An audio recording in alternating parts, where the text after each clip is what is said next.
flap is quite easy, and this part is very easy on holding the flap, especially when you're doing a sinus flow elevation. This holds the flap quite nicely in the right place. Thầy dùng cái cây đó để bóc tách vạt, và đồng thời cái đầu lớn đó thì mình giống như mình giữ cái vạt khi mình nâng xoa, tại nó có cái diện lớn, cái bảng lớn, mình đẩy cái vạt lên mình nâng xoa rất là thuận lợi. We have another curate, a larger one. Cái này cũng là một cái cây não. And this is a micro blade holder. So you know the micro blades, the very tiny blades you put in, and then you lock it, and then you cut with the micro blades. Cái này là cái cán dao, một cái dao loại đặc biệt á, cái dao vi phẫu á, mình không biết. This is a condenser. When you do a bone graft or seal off a socket, cây nhồi xương. Press this in place. Mình nhồi xương vô mấy cái vùng ghép. Another curate. Cây nào túi thôi. To clean the root surfaces or the bone.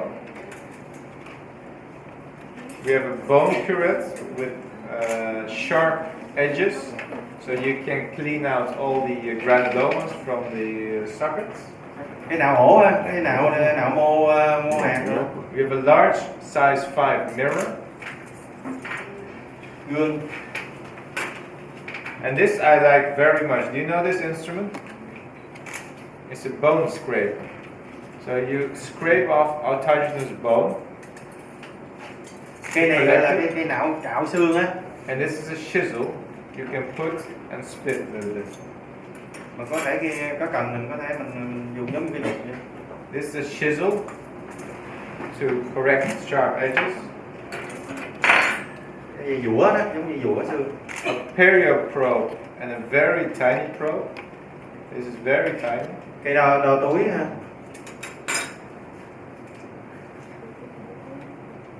More curates to clean out the bone. Cái cây cũng là cây não xương. Gingival knives. Cái này là dao kiệt len hả? Normal scalp holder. And it's very important you don't use the flat, but you want to do the round. Because when you're turning it, you want to turn around the tooth. And when it's flat, it's very difficult to make this movement. Cán dao ha, nhưng mà cán này nó có cái đặc điểm là nó là tròn chứ không phải là dẹp. Thì khi đó mình muốn xoay cái dao á, này nó sẽ dễ hơn. Còn cán dẹp nó không xoay được. This is an absolute beautiful pinset. Is pinset the right word in English? I don't know. I think pinset. So this is a tissue holder. So you hold the tissues and then you have two eyes. These eyes are, when you're holding the tissue, you can suture through the eyes, so you don't have to go next to it. Normally when you're holding the tissue and you want to suture through, it's very difficult. And with this, you hold the soft tissue and you go through here, out with your suture material. Cái này là cái kẹp mô mà nó có lỗ, cái kẹp khâu á, mình hay dùng gọi là kẹp khâu á. Tức là mình kẹp mô để mình khâu thì nó có lỗ để mình đâm cái kim nó dễ hơn, nó chính xác hơn. Nhất là trong phẫu thuật nha chu á, nhiều khi mình đâm mà nó không có đúng á, thì cái vạt mình nó khâu thì nó không đẹp. And they come in two kits where you can close off and put it in the autoclave. Còn đây là cái hộp. Cái hộp hấp, cái khay đựng dụng cụ. So, and this part I really like because you can put your scissors.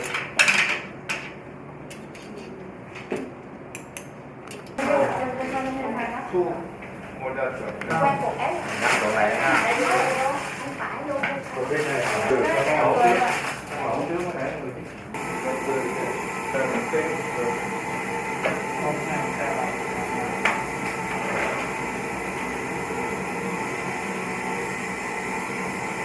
So, you adjust it? I don't like. Yes, perfect. Okay, everybody, we will start with the anesthesia injection. I will start from this point. Bây giờ là chúng ta bắt đầu ở phần chúng ta gây tê thì từ phía sau For sedation, I always press the anesthesia in the muscle, so I go everywhere.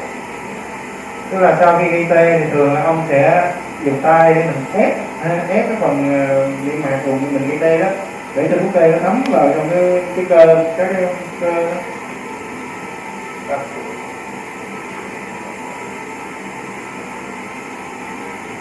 Giúp cho thuốc tê nó thấm tốt hơn. The root, I will not cut in the wrong area.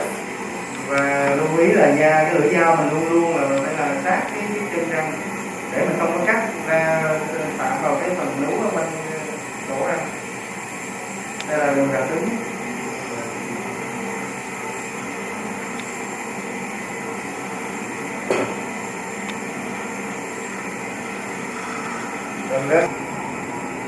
Thì cái đây cắt cái răng hàm từ 1,5 nha. Do đó mình sẽ có đường kính 3,5 đến 4 mm. And I filled it. So this is my second location. Alright. Is it wet? No. Good. Yeah. Okay. Perfect. Tell it to keep this. So I put it Cái màng ra để mình bắt đầu. on purpose. I just let the blood of the patient get here. Cho cái gương này.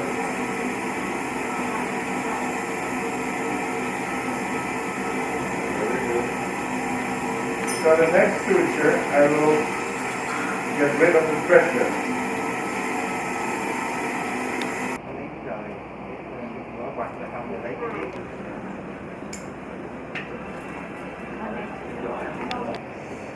So we did the surgery, we get the panoramic X-ray. Do you think? Not yet. They will send this to us? Oh, okay, well, we reviewed it. So you saw that I could easily make the hole. So I did the incision. We opened up the flap and then we looked at the bone. We knew that we had around 3-4 millimeters of crestal bone. Below that is the sinus. So the Mila kit is 7 millimeters in diameter. So we need to go then around 10 millimeters from the crest in total. That means that the middle point of the Mila kit is 3.5, around 4 millimeters. So we add 4 millimeters plus the size of the crest. And with that, we know for sure that your opening will be on top of the side. Cái cửa sổ xoan này ở đâu á, thì thứ nhất là khi mình tật bạc mình phải làm bộc lộ cho rõ cái tầng ngoài xoan. Sau đó thì mình tính toán là lên CT mình thấy là mình còn khoảng 3-4 viên xương ở màng xương. Và mình thì cái đường kính của cái mũi khoan của bộ Mila là khoảng 7 ly, như vậy bán kính là 3,5 ly. Và cái lít mình là Implant nó 10 ly, cho nên là cái mình thấy rằng đó là cái bờ của cái son hàm đó nó sẽ từ 3,5 ly là cái đường kính cái tâm của cái chỗ khoan ha, cộng thêm 3 ly 4 ly của cái hàm son nữa, thì như vậy là mình phải căn mình sao đó là cái tâm của cái chỗ mình đặt cái mũi khoan để mình mở cửa sổ xoan đó là nó cách cái đáy nền xoan khoảng 4 ly, tức là từ cái đỉnh xương lỗ lên là khoảng từ 7 ly.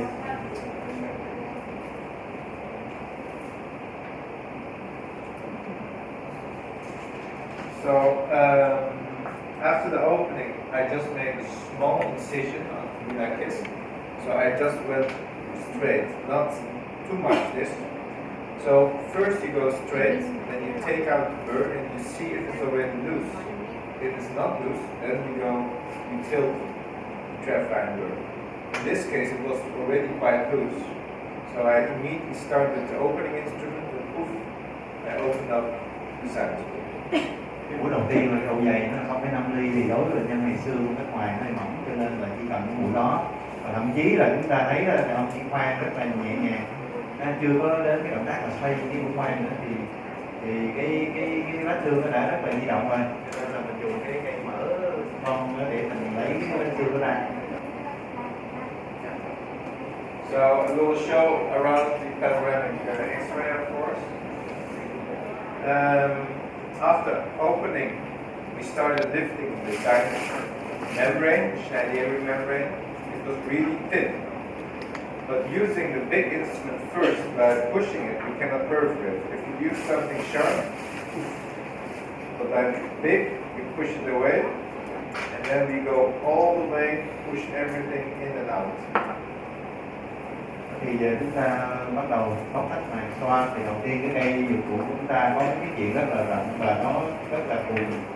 Đó, thì chúng ta phải làm sao là chúng ta đưa cái dụng cụ đó để mà chúng ta dần dần bóc tách màng xoang. Và với cái dụng cụ cùn và nó cái chuyện lớn vậy thì nó không có cái khả năng làm hỏng cái màng xoang. Nếu mà chúng ta dùng cái dụng cụ nhỏ hoặc là nhọn quá thì nguy cơ mình sẽ làm hỏng. Preservation was correct. I felt that it was some soft tissue around the osteotomies where I want to place my implant. So when I scratched it out, I went from this to this hole. Look, this.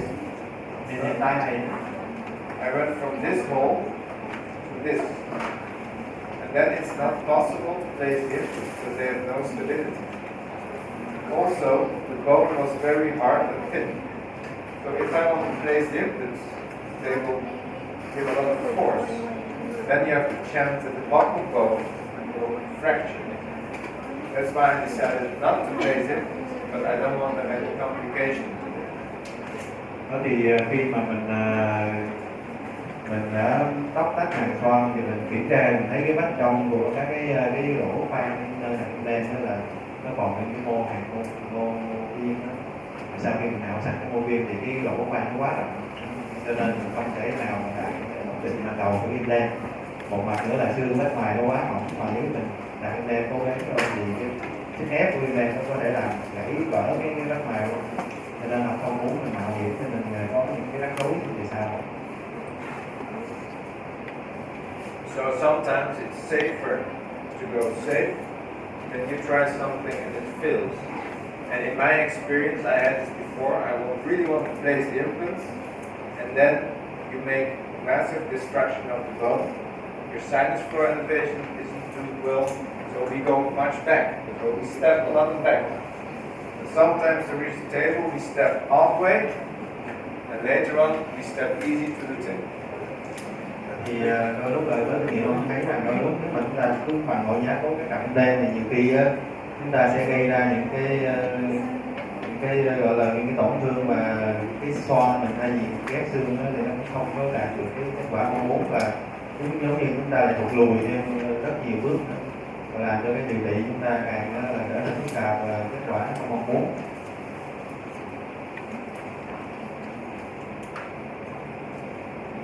And then I, of course, had this piece of bone which I removed in the midline and placed it back on top of the opening. Then I put a membrane all over it so it can heal quite nicely. Thì mình lấy cái vách xương, cái xương mà mình ở cái sâu xoang đó, mình sau khi mình đã ghép xương thì mình đặt lại vào cái vị trí ban đầu, rồi mình lại dùng cái màng collagen để mình che bên ngoài, cho nên là cái làm gương theo học nó sẽ rất là tốt.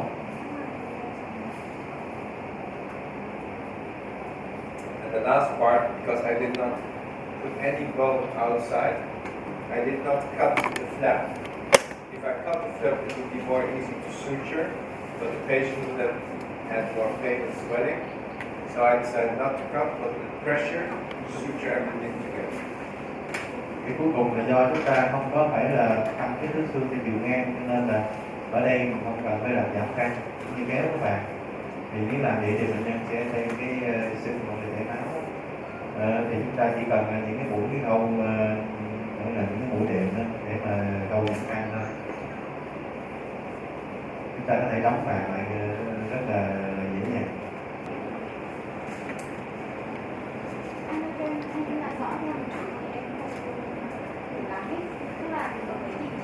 Two days. So the first day we talked about indication, about implants, when not to extract teeth, and only to place implants when you have hopeless teeth, which we cannot keep in the mouth. Đó lại ngày hôm qua 2 ngày đó thì cái ngày đầu chúng ta thấy rằng mình thấy có một cái chỉ định đúng, tức là khi nào mình bảo tồn răng. Và đối với implant thì cũng vậy, mình chỉ là quyết định đặt implant trong những cái trường hợp mình biết chắc là cái răng nó không thể giữ được. The second subject was on the design of the implant, how we should design an implant. And we talked about how Enrich is a more biological implant, which is really based on a strong implant where you can make nice crowns. You can decide the diameter of the implant according to the bone density. Còn chủ đề thứ hai là cái thiết kế implant, chúng ta cũng đã biết thế nào là một cái thiết kế đúng, và đặc biệt là cái thiết kế implant Enrich. Chúng ta thấy là cái chọn lựa implant chúng ta nó sẽ rất là nhiều lựa chọn tùy vào mặt hậu xương của bệnh nhân để cho cái kết quả tốt nhất. We talked about that if crowns are leaving, so people come in for us for new teeth or crowns, and we must place the implant exactly there where we want to place our crowns. And the best way to do that is by doing a correct banding on the CMCT, or even do your implant surgery guided. Thì cái vấn đề thứ ba là chúng ta biết là bệnh nhân tới là gì, họ cần cái răng chứ không phải cần implant, và chúng ta phải thiết kế và lên kế hoạch để mà dựa vào cái mục hình, và chúng ta căn cứ vào cái mục hình để chúng ta quyết định là đặt implant ở đâu. Thậm chí là chúng ta phải có cái con DVD như là chúng ta làm cái phẫu thuật để mà chúng ta đạt được cái mục đích có cái mục hình tốt nhất cho bệnh nhân. The timing of the implant, we have 4 moments we can place our implants. 1, extract bone graft immediately, I'm showing you some cases. 2, extract and place the implant immediately. For me, that's the best way to go, if possible.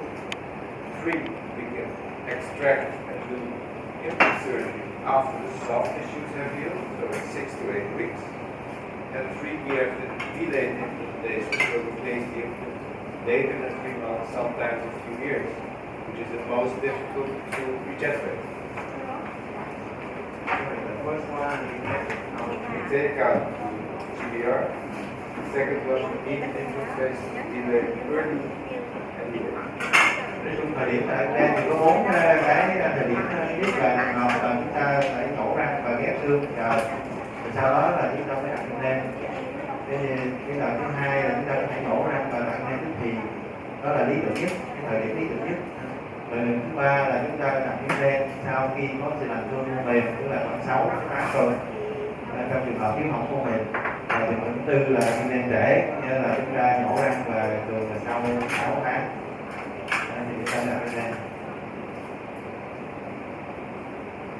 We talked about the location and the position of the implant, so it's together with the landing. And it's very important to place your implant in the correct position at the correct location. A little bit more to the palate, otherwise we get a recession on the mouth. Chúng ta cũng biết được cái vị trí lý tưởng để mình đặt implant. Thì để mình trong cái khi mình lên kế hoạch, quan trọng là nhất là đối với vùng răng thẩm mỹ thì chúng ta nhớ rằng cái implant phải đặt về phía hậu cái so với cái vị trí các cái chân răng tự nhiên. Nếu không chúng ta sẽ gặp cái hậu quả là cái sự tiêu xương đục nú ở bên ngoài. We've seen a few cases with GBR with the iGen membrane, which is fixated on the implant and has the perfect configuration to regenerate both, especially in the aesthetic zone. Rồi cái chủ đề nữa là chúng ta đã thấy cách sử dụng cái màng iGen để mà ghép xương có hướng dẫn, đặc biệt là trong cái vùng xương vùng thẩm mỹ, thì chúng ta thấy là hiệu quả rất là khả quan, rất là tốt. We've seen that also soft tissue augmentation in aesthetic zone is very important to obtain more soft tissue. We can keep the soft tissue stable around the. Chúng ta cũng đã biết là cái cách thức để mà ghép cái kích thước mô mềm ở cái rất là trong thẩm mỹ để chúng ta có được cái kết quả thẩm mỹ và cái kết quả lâu dài. And we learned about how to drill for bone density. So I showed you the clinical cases, and also we did the practice on the bone blocks. Remember that D1 is different drilling protocol than D4. We want to make wide osteotomy, especially the top one. Before we make narrow osteotomy, in just place here. Chúng ta cũng học một cách là chúng ta sẽ khoan khác nhau như thế nào đối với cái mật độ xương. Và lưu ý là xương D1 thì chúng ta biết là nó rất là nặng, cho nên là thường là chúng ta phải khoan oversize, chúng ta khoan quá ở cái phần cổ đan cổ của cái implant. Còn đối với xương D4 thì nó rất là tốt, cho nên là chúng ta chỉ tức là khoan underside, khoan dưới cái kích thước của cái implant để mà chúng ta implant để tăng cái ổn định cho cái implant. So that was our morning program. In the afternoon, we talked more about GBR. So GBR is about first determining how many walls we still have. 4 walls is very easy, 1 wall is very difficult. Chúng ta cũng học buổi chiều về GBR, thì ở đây chúng ta phải xác định được là chúng ta có bao nhiêu cái thành xương. Đó là cái điều rất quan trọng. Nếu mà càng nhiều thành xương thì cái việc ghép xương của mình nó sẽ dễ dàng hơn.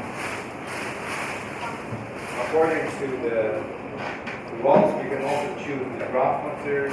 If you have 4 walls, you can easily go with xenograft. If you have less walls, it's better to have autogenous mixed with xenograft or autogenous mixed with autogenous allograft. Do căn cứ vào cái số lượng thành xương còn lại đó thì chúng ta cũng quyết định cái vật liệu mình có thể là ghép. Ví dụ như là nếu còn đủ 4 thành xương thì mình thường là chỉ cần xương bò. Còn nếu mà thiếu hỏng nhiều hơn, ít thành xương thì chúng ta cần là trộn giữa xương bò, xương tự thân hoặc là dùng xương đồng ngoại, trộn với xương tự thân. A membrane is very important always to keep soft tissue out of your bone graft. We have 4 kinds of membranes. The resorbable collagen membrane, which is the most easy to use. But if you have bigger bone defects, it's better to fixate the membrane. Titanium membrane or PTFE membrane with tangled screws, tagging pins, or if you're doing bone grafts, you need the screws to fixate those membranes. Và cái chuyện dùng màng nó cũng rất quan trọng. Và cái mục đích của cái màng là nó che cho con người không có xâm lấn vào cái khoảng mà mình cần ghép. Và tùy vào cái điều kiện mà mình sẽ có 4 loại màng. Collagen là màng tiêu và nó là dễ sử dụng nhất. Tuy nhiên đối với những cái hỏng mà lớn và chúng ta cần có nhiều xương thì chúng ta nên dùng cái màng mà không tiêu, thường là màng như chúng ta thấy là chúng ta dùng cái màng titan, và đôi lúc thì mình cũng phải dùng tới cái biện pháp là ghép xương block, dùng block xương để mình fix nó vào. Thì cái việc sử dụng màng là cái yếu tố quyết định cái việc thành công. So, and the last one is of course sinus core elevation. We showed we have 2 techniques, from the crest going in and from the lateral going in. The crest is more a close technique, the lateral is more a physical technique. Và cái chủ đề cuối là ghép xoan, nâng xoan. Thì chúng ta có 2 kỹ thuật là nâng xoan thở và nâng xoan thứ hai là nâng xoan kính.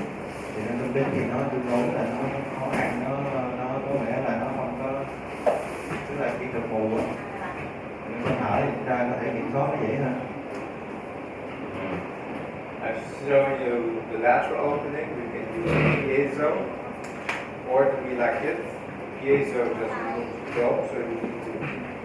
It takes more time. The Implant can be very quick. As we showed. After you open the lateral, both techniques work the same way. I've sent also a schedule for the Mila kit. Use 1, 2, 3 with big pictures. I send them to Sue so she can get it from Sue. These pictures if you decide to buy a Mila kit. Thì cái kỹ thuật nâng xoan thì thấy mà nâng xoan lên thì chúng ta có thể dùng piezo hoặc là dùng mũi khoan hoặc là dùng cái bộ Mila. Thì riêng bộ Mila thì cái cách thức sử dụng nó không có một cái những cái slide minh họa hướng dẫn cho mình từng bước rất là rõ và rất là cụ thể. Thì chúng ta gửi cho Sương, cho Hoa thì Hoa sẽ, nếu mà chị nào mà có mua cái bộ Mila thì sẽ được gửi cái đó, gửi kèm. The crestal opening, you can use a small B-captain. It's more difficult because you don't see. And I just use it in narrow bone where you don't want to have a big opening. you can use the kneecap. Nâng sống kín thì thường nó là nó sẽ khó khăn là cái lỗ mở cũng không có rộng nữa. Thì chúng ta có thể làm cho cái trường hợp mà xương hẹp và chúng ta chỉ cần nâng ít thôi. Thì chúng ta có thể dùng cái bộ Implant để mình nâng sống kín. And after these subjects, we did the hands-on training with the breathing and the science for Minak kids on the big side. Cuối cùng là live surgery chúng ta vừa xem xong. So today we discussed about what's important with prosthodontics. So yesterday the surgery part, today the crown part. I think there's still fresh in your head whether you can choose what. But in my opinion, it's always better to use bridge younger people. Just in the elderly people, it's perhaps more easy to use fixed prosthodontics. Và hôm nay thì chúng ta buổi sáng chúng ta nói về chủ đề của mình, chọn lựa của mình. Thì đối với người trẻ và trong gần như là cái chọn lựa của Implant là cái ý tưởng hơn so với cái cầu răng cổ điển. Đối với người lớn tuổi thì chúng ta có thể dùng cái cầu răng thì nó đơn giản hơn. We talked about which materials you can use for your crowns, prosthodontics, and how to play with soft tissue, how to open soft tissue in 3 ways. Thì chúng ta cũng học về cái chọn lựa vật liệu thế nào cho nó phù hợp, trang bị kỹ, cũng như là chúng ta có thể xử lý môn mềm. Thì là có 3 cách xử lý môn mềm. So you can use half crowns, just tentative crown to open it, or temporary crowns to open the soft tissue.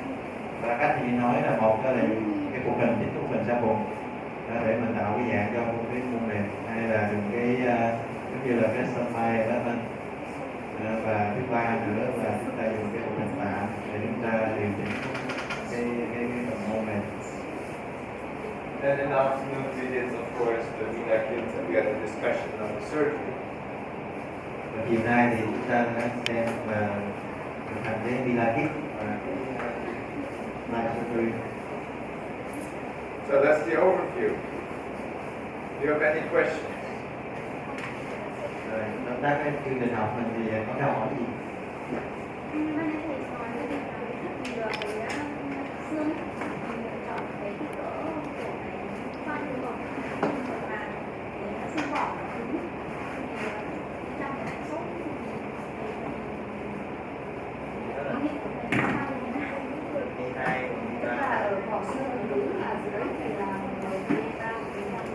Well, no, there's more density. Some case we have a go very hard and inside very soft. Yes. How are we still? How should we do that? Oh, that's a good question. So we have the hard core to the bone. That's just a piece of bone. So that part we need to open more. But the part where it's really soft, we need to keep it very narrow. So what you can do in those cases is make it reverse. So you make the part which is really soft bone very narrow. You use the wider threads, and the coronal part, which is really hard, you make there the bigger osteotomy. So you just go with the drill until you feel no pressure, and then you go on. So wide osteotomy, vertical, narrow osteotomy, spondylosa, then the threads will find their way. But also the second part, in these cases, do it 2-stage. No healing abutment, full closure. Thì đối với cái xương mà có cái xương vỏ cứng ở dưới nó lại xốp á, thì thứ nhất là chúng ta sẽ khoan ở cái trên cái phần xương vỏ á, thì chúng ta dùng cái size lớn, không có size, nhưng mà cái phần dưới thì chúng ta phải không có khoan lớn, cũng khoan nhỏ. Có nghĩa là chúng ta đi ngược lên, tức là đầu tiên cũng khoan nhỏ. Sau đó thì ở phần trên vỏ đó chúng ta sẽ dùng cái phần lớn, nhưng mà chúng ta qua khỏi khi mà chúng ta qua thì chúng ta thấy là nó qua khỏi cái vùng mà nó bị cản trở đó, tức là nó không còn áp lực nữa, tức là nó qua cái xương vỏ rồi thì chúng ta đừng không qua hết thì dài. Và sau đó là chúng ta chọn lựa cho cái implant mà nó có cái len sâu, thì nó sẽ gài vô cái phần xương bên dưới. Đó là cái thứ hai là chúng ta không có làm một thì cái trường hợp đó, tức là chúng ta sẽ làm chung để mà chúng ta không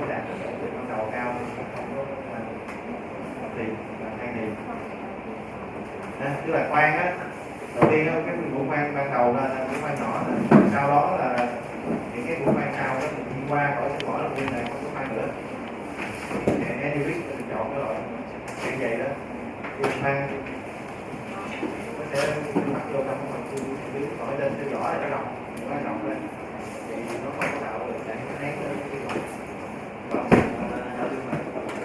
Nói là có thể là 3 tháng là mình có thể là một bộ để mình xem là thường nếu 3 tháng mà nó không có đạt cái ổn định thì nó cũng không ổn định luôn, có nghĩa là chuẩn bị là gỡ ra luôn.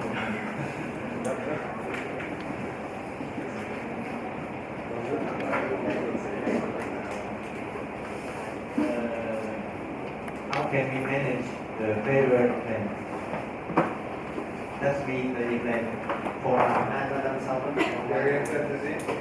Bonus. Rồi. Failure tức là em nói thất bại lúc nào cũng như khi mình làm xong cả 2 3 năm sau mình nghĩ là mình nào đó sẽ giảm tự nhiên nó lung lay không nếu lung lay cái cỡ thì chứ. Okay, well, patient disappear 2-3 years and then they come back to the implant is moving. Just take it out. Lấy ra. Moving always remove. Nếu đã lung lay thì chỉ có nước lấy ra thôi, mình tiến hành các bước như từ đầu. And then you clean. When you wait, then you do bone graft, then face it. Lấy ra, cạo sạch, chờ ghép xương rồi sau đó đặt implant. When you tell your patient it's their fault because they were away for 3 years. Thì mình nói lên dân là tại vì mình nói là không có chăm sóc 3 năm thì giờ cái đó là sẽ có cái kết quả gì. Yes.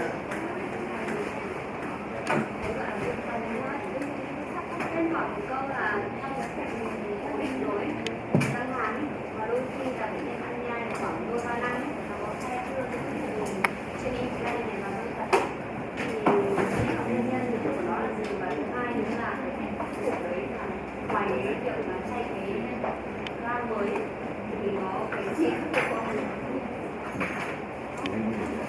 Can thiệp cái di chuyển chứ có gì đâu, mà cái đó thì chỉ có đứa là lại của mình chứ sao vậy. Okay, sometimes the contact form between the implant and the natural teeth, but after a few years it becomes loose. It's stuck. And just about the reason and also how to solve the problem. Can we? So we have the 2 crowns and then it goes like this. If the implant is fixed, it will never move. So the tooth moves away. Thì implant thì nó quyết định gì, chỉ có là nguyên nhân là cái răng kiệt nó di chuyển thôi. People change, faces change, wrinkles, teeth move. Khi mà lên theo tuổi tác thì răng nó sẽ thay đổi. So, You can use ortho or make new composite. có thể là trám composite. It's a natural thing sometimes. The occlusion is not stable. Some teeth move. We have to add another tooth extract. Tức là khi mà cái khớp cắn mình không ổn định thì nó sẽ làm răng nó di chuyển. Hoặc là nhiều khi mình mổ răng, răng bị răng chạy. Cái phần chỉ định của implant á thì có một số ca cái tiên lượng cũng không rõ ràng, ví dụ như những ca ngoại tiêu rồi này kia thì mình chọn cái giải pháp bảo tồn hay là implant để rõ ràng bảo tồn thực ra nó cũng không có chắc chắn lâu dài. Ví dụ cái ca biểu hợp hay chiếu ban đầu thì ca ngoại tiêu là rất là hên xui, có cái Nếu mà nói hơn xui thì bây giờ mình chọn cái cách bảo tồn mình theo dõi cái phân trí độ hay là tiêu thì mình này ổn. Okay, some case, for example, the roots external Yes. sometimes it's not stable, releasable. For some case we get success, some case we have failure. So how can we determine we keep or we extract the teeth, the tooth? first of all, you have to restore, be able to restore the tooth. So we look at the periodontal part, endodontic part, restorative part. If one of them is not able to restore, then tooth is lost. External resorption, most of the time we do not have periodontal problems. We do not have any endodontal problems. So if it's too large, from here to there to two, we cannot restore. But that means that it's already been a while. It always starts small, then it grows. But it grows very rapidly. So we have to see it in time. And when it's small, we just can make open the surgery because it's always around here or in between, and we can clean it. But if it's very large, it's not doable. So the main thing is to see it in time and refer directly to someone who has experience and knowledge on how to do it. And I hope we can keep it. And if we're not able to keep it, then we should look for other solutions. Thì đó thì đối với ngoại tiêu vậy cái quan trọng nhất là mình đánh giá cái 3 tiêu chí đó là về gia chu, về cái hệ thủy và thứ ba nữa là cái mức còn lại cái này còn ngồi không. Nếu mà ba cái tiêu chí đó mình thấy là có thể giữ đạt được thì mình sẽ tiến hành. Bởi vì cái này nó cũng đơn giản mà thì mình sẽ tiến hành và mình theo dõi. Nếu mà nhắc kết quả tốt thì mình thấy, còn nếu không nó vẫn tiến triển không tốt thì mình phải tìm giải pháp khác. Are you going to try the aneurysm? Thầy hỏi là mình sẽ thử dùng cái aneurysm implant. Mình có kế hoạch thử dùng aneurysm implant không? Đi Mỹ đó. Are you going to try the Mila kit? Hay là có bạn nào sẽ thử cái bộ Mila không? Có. Yeah. Very good. All right. So, Dean, shall we hand out the certificates? Tới phần trao chứng chỉ thôi. Xin cảm ơn bác sĩ Dũng đã tham gia chương trình cho buổi tham gia hôm nay. Cảm ơn Quỳnh chúng ta đào tạo hỗ trợ. Thank you, Irfan. Thank you very much for your coming to Vietnam. Have a great lecture. Thank you for attending.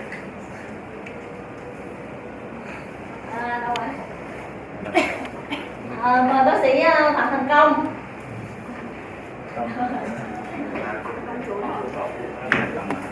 The doctor from Hanoi. Yes. Nhân tiện cảm ơn bác sĩ Công đã luôn luôn ủng hộ Mia trên trong việc chuyên đi. Well done, doctor. Và thường xuyên sử dụng Enrich. Thank you very much. Till next time. Yes. Bác sĩ Đinh Trọng Tuấn ạ.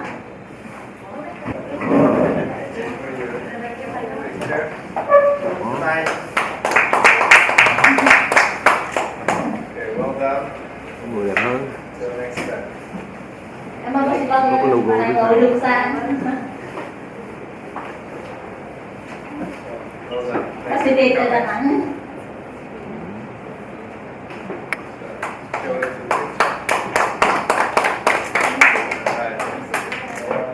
Okay, well done. Get a picture, a present.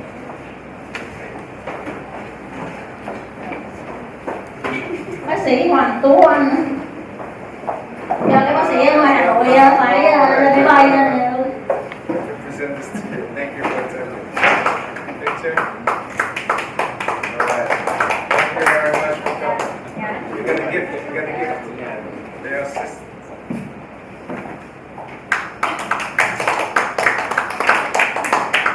bác sĩ Thank you. Thank you very much. Thank you very much. bác sĩ Lương Quang Toàn ạ. Chị Toàn đã chia sẻ là đã quay về Quy, sau đó quay lại Sài Gòn để cập nhật lại chương trình mới. Thank you for coming.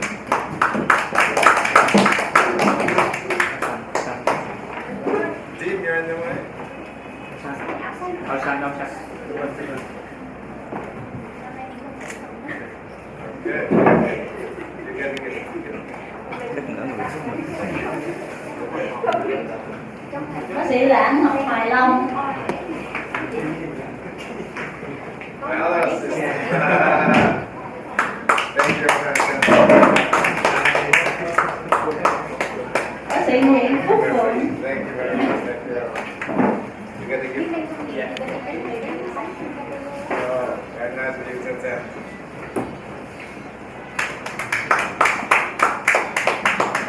Lần nữa cảm ơn bác sĩ đã sử dụng You get và also chúng em có chuẩn bị giấy chứng nhận cho bác sĩ Dũng. Ah, my dear friend, thank you very much for that translation. Thank you very much. Alright, thank you very much. Và cuối giờ ta có cùng nhau in chụp hình tấm hình lưu niệm. Thank you for this very wonderful day. Take picture.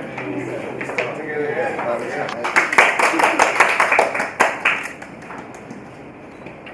1, 2, 3. Okay. Thank you. Yeah, company for inviting me. It's very difficult for them to get me here for 3 days lecturing because I come from far away. And I'm very appreciative of Zoom for giving me the invitation and getting me here for the lectures.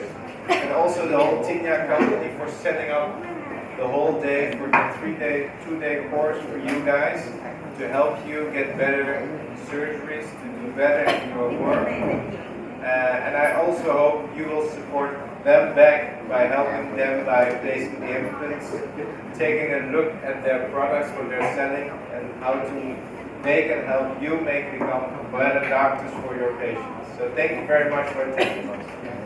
Thì thưa ông xin gửi lời cảm ơn đến nhất là Hoa và công ty Đến Nha, tất cả nhân viên đã thứ nhất là có rất là cố gắng để mà tổ chức được cái khóa học mà ông đã được mời đến đây để có cái buổi thuyết trình, và cũng đã con nhân viên của Đến Nha đã rất là vất vả để mà tổ chức các cái lớp học của mình cũng như là cái live surgery vừa qua.